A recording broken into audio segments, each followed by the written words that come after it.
Bonjour à toutes et à tous, je m'appelle Manfoumi Michel, j'ai 17 ans, je suis licencié à l'AS Minimur et aujourd'hui je vais vous raconter comment je suis passé de D3 à R1 en seulement 4 ans.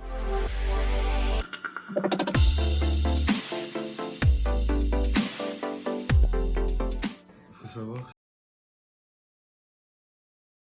pour la plupart j'ai pas commencé le foot depuis petit. Au départ je faisais des sports de combat comme le judo ou le karaté. À partir de 11 ans par là, je me suis commencé à m'intéresser au foot, regarder des matchs de foot. Pour ça, mon père m'a inscrit au club de Vannes, Olympique Club, pendant un mois à peu près, j'y suis resté. Comme j'aimais pas trop l'ambiance, je suis parti jouer pour le club de ma ville avec mes amis à l'AS Montarlan. Club où je suis resté de U12 à U15 à peu près. Au début, franchement, pour dire, j'étais vraiment pas bon au foot. Comme une personne normale qui commence, j'avais pas vraiment de base. Je savais faire des petits trucs que je regardais à la télé, genre des roulettes. Je voulais faire des trucs comme Cristiano, mais c'est pas trop ça. Et au départ, j'étais buteur. J'ai pas beaucoup joué en U12, j'étais dans l'équipe 3 en Montarlan. Et on jouait en patelin, je crois que c'était un truc comme ça, des patelins 3ème division, des pôles bizarres.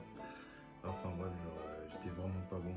Mais en parallèle, j'étais quand même inscrit à la section du VOC, toujours, à Saint-François-Xavier, mon collège. Je m'entraînais avec tous les joueurs du VOC, soit les joueurs de DH Elite à l'époque et de D1 et tout. Du coup, je m'entraînais avec une équipe d'un assez bon niveau en parallèle. Qui m'a permis forcément de m'améliorer fortement en très peu de temps. Vraiment, je pense que jouer, enfin s'entraîner avec l'équipe, enfin le cadre de l'équipe la plus forte des alentours de votre région, c'est vraiment la meilleure chose qui puisse arriver, je pense, pour s'améliorer pour le foot en général. C'est une expérience énorme, c'est génial.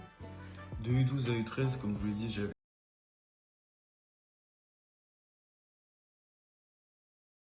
tournoi que j'ai dû rater du coup. Mais à partir de l'année U14, c'est vraiment l'année où j'ai commencé à, on va dire, exploser, même si c'est pas vraiment ça, mais exploser à mon niveau en tout cas. C'est de la D3, c'était pas vraiment un niveau exceptionnel, mais on arrivait avec mon équipe à se démarquer des autres, car de base on était classé en D1 si vous voulez.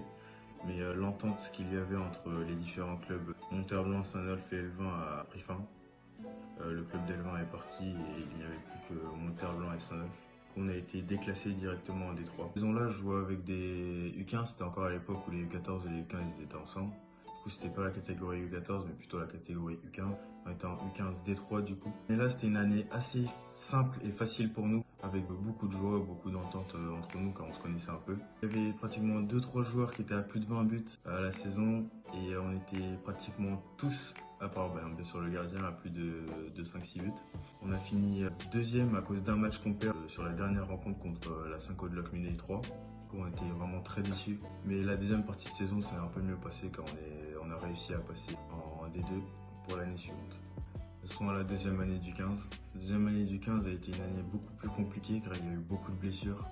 Et physiquement, on était un peu moins bon. Beaucoup de départs aussi. Certains sont allés à Minimur, d'autres sont allés dans d'autres meilleurs clubs où on simplement arrêté le foot. Donc l'équipe était recomposée et le groupe était un peu moins bon. Mais cela ne nous a pas empêché de monter néanmoins en D2 Elite à la mi-saison de la deuxième partie du 15.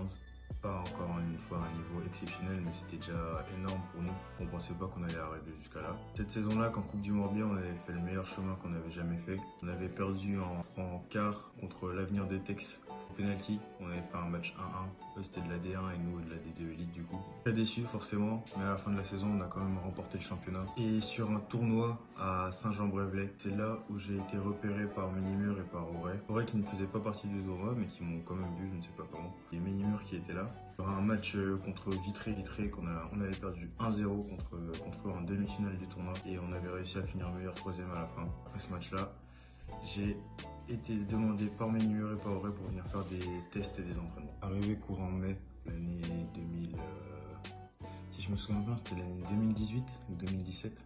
Je suis allé faire des tests du coup à Auray. C'était sur 3 jours de test normalement. J'ai fait que 1 jour de test et ça m'avait vraiment pas plu. J'avais pas forcément été bon et ma mère n'aimait pas trop l'ambiance qu'il y avait dans ce club-là. Je suis pas allé au reste du test. Le lendemain, d'après mon test raté du coup à Auray, je suis directement allé à Menhir. J'ai directement accroché avec la mentalité et l'esprit du club. Le niveau était bon et le coach des U17 à l'époque avait demandé à ce que je vienne faire des entraînements avec les 2001. Si je suis en 2003, j'avais fait des entraînements avec les 2001 et une opposition. C'était bien passé. Du coup, j'ai été gardé pour être pris à Ménimur. Pendant l'été, j'ai repris ma prépa avec Ménimur et j'ai quitté Monterland. Le début de mon année U16 était très compliqué. Avec Monterland, j'avais eu des petits problèmes parce que le directeur ne voulait pas que je parte du club. Il a donc bloqué ma licence pendant 2-3 mois, je crois. J'ai pas pu jouer du coup jusqu'au mois de novembre. Et même techniquement et physiquement, c'était un niveau vraiment au-dessus. J'étais passé de U15 D2 Elite à U16 R2 à l'époque. L'équipe que j'ai intégrée était descendue de U15 R1 l'année d'avant. Alors physiquement, techniquement, j'étais en dessous du groupe. Techniquement un peu moins, mais physiquement j'étais vraiment en dessous du groupe. J'avais à Monterland, on ne travaillait pas trop la partie physique, on courait pas tant que ça, on faisait pas souvent des physiques. Vraiment, j'étais un peu perdu et en plus, je pouvais pas faire les matchs. Donc, vraiment, c'était une année où c'était très compliqué. Blessure cette année-là, mais j'ai pas beaucoup joué. J'ai pu jouer avec l'équipe réserve de Ménimur. Bilan de cette année-là, j'ai fait, je crois, 2 matchs avec l'équipe 1 en R2 et un tournoi seulement à Pleuramel, tournoi des légendes. Sinon, rien d'intéressant. L'année 2017, je suis toujours à Ménimur. Je commençais un peu à avoir des doutes par rapport à moi-même, savoir si j'ai vraiment le niveau ou pas. En parallèle, j'étais toujours avec la section du VOC, mais cette fois-ci à Notre-Dame, car SFX il ne la continuait pas. Donc, je continue à avoir plus d'entraînement que les autres, à travailler plus que les autres pour essayer d'avoir une meilleure condition physique. Et c'était vraiment très compliqué de rattraper le retard que j'avais. C'est la montée pour nous. On est passé de R2 à U17 R1. C'est une très bonne saison de notre part. Un match perdu contre Auray, je crois, et sinon le reste que des victoires et un nul. J'ai participé qu'à un ou deux de ces matchs. J'ai pas beaucoup joué cette année-là. Et pendant la prépa, franchement, j'ai été physiquement plus apte déjà que l'année d'avant, mais j'avais quand même encore certaines lacunes et certains retards par rapport aux autres que j'ai réussi à combler très vite grâce au fait de m'entraîner avec la section encore du VOC, comme je vous l'ai dit, en U16 aussi. J'étais au lycée à Notre-Dame et la section du VOC continuait là-bas. Je le répète encore une fois, s'entraîner avec l'un des meilleurs clubs de sa région, c'est vraiment un plus énorme. De vraiment s'améliorer physiquement, techniquement et même acquérir encore plus d'expérience avec tous les tournois qu'on peut faire et tous les entraînements avec les coachs compétents qu'il peut y avoir. Le début de mon année U17 a encore été amputé une deuxième fois, pas pour les mêmes raisons de licence ou je ne sais quoi, et à cause de 2 blessures que j'ai eues. La première lors de la prépa, c'était une contracture qui m'a pris 2-3 semaines et ensuite je me suis luxé le genou et j'ai pris pour 6 semaines d'arrêt à peu près. Donc ça m'a pris à peu près 1 ou 2 mois de ma saison à Ménimur du coup, en début de saison. J'ai beaucoup joué avec le groupe 2 pendant un mois et demi à peu près. Après l'hiver, j'ai commencé à réintégrer le groupe 1 et à faire des bancs et des matchs avec eux. Sauf que comme vous le savez, en mars, il y a eu le Covid, la saison s'est arrêtée là. Du coup je travaillais, j'ai acheté des programmes Natural Evolution, un endurance et un skill evolution. Ça m'a permis notamment de devenir ambidextre des 2 pieds, droit et gauche. Vraiment, c'est un programme que je recommande, qui m'a vraiment permis d'améliorer beaucoup d'aspects de mon jeu. J'ai travaillé pendant tout le confinement. Après le confinement arrive le déconfinement quand d'été. C'est vraiment une période où je me suis reposé. J'ai glandé, j'ai rien fait. J'ai vraiment fait pas beaucoup d'efforts, perdu beaucoup en endurance, j'ai perdu du poids physiquement à cause de toutes les fêtes qu'on pouvait faire ou tous les trucs comme ça. On a repris en plus le foot assez tard, le 25 août à peu près je crois. À la reprise, j'étais fatigué, mais j'arrivais quand même à bien me situer par rapport à certains. L'année du 18 R1 du coup, je jouais la plupart des matchs. Les 2 premiers matchs je crois. J'ai encore eu une blessure. Une blessure qui m'a arrêté un mois. Il y a eu certains problèmes personnels qui ont fait que pendant 1 à 2 mois, j'ai pas pu jouer.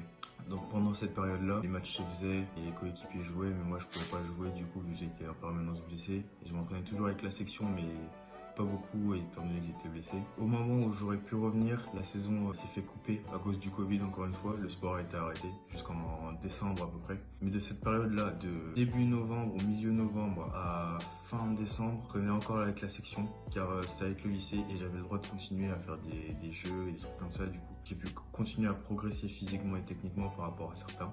Et arrivé à fin décembre, à la reprise des entraînements avec mon club, j'ai commencé à voir que le retard qu'il y avait par rapport aux autres joueurs de mon équipe a été vraiment comblé grâce à cette période-là où j'ai plus travaillé avec les autres, qui fait que le coach me faisait plus confiance, il me parlait plus, il communiquait plus avec moi, il me donnait plus de conseils. Et de là à aujourd'hui, je me porte beaucoup mieux avec mon club et je joue la plupart des matchs. Du coup, pour conclure cette vidéo, j'aimerais donner 2-3 conseils pour continuer à s'améliorer dans le foot et progresser. Il faudrait vraiment être conscient de ses faiblesses et des retards qu'on peut avoir par rapport aux autres ou par rapport à soi-même pour continuer à progresser.